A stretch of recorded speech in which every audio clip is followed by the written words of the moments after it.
आज 8 मार्च जागतिक महिला दिन. सर्वांना महिला दिनाच्या हार्दिक शुभेच्छा. पाहूया आजचे दिनविशेष.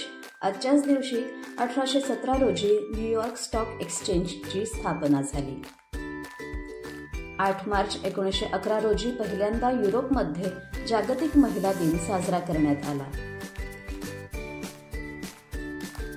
भारतीय विमानसेवा एअर इंडिया इंटरनॅशनलने 8 मार्च 1948 रोजी पहिल्यांदा परदेशात आपली सेवा सुरू केली. फिलिप्स कंपनीने 8 मार्च 1979 रोजी प्रथमच सार्वजनिकरित्या कॉम्पॅक्ट डिस्कचे प्रकाशन केले. भारताच्या ज्योतिंदर सिंग रंधावाने गोल्फमध्ये 8 मार्च 2009 रोजी थायलंड ओपन ही स्पर्धा जिंकली.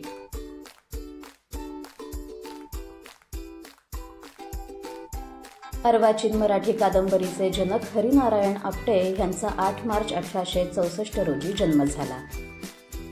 जर्मन रसायनशास्त्रज्ञ, नोबेल पुरस्कार विजेते ऑटो हान यांचा 8 मार्च 1879 हा जन्मदिवस. शायर तसेच गीतकार साहिर लुधियानवी यांचा 8 मार्च 1921 रोजी जन्म झाला. कवी, कादंबरीकार आणि नाटककार चिंतामणी त्र्यंबक खानोलकर उर्फ आरती प्रभू यांचा 8 मार्च 1930 रोजी जन्म झाला.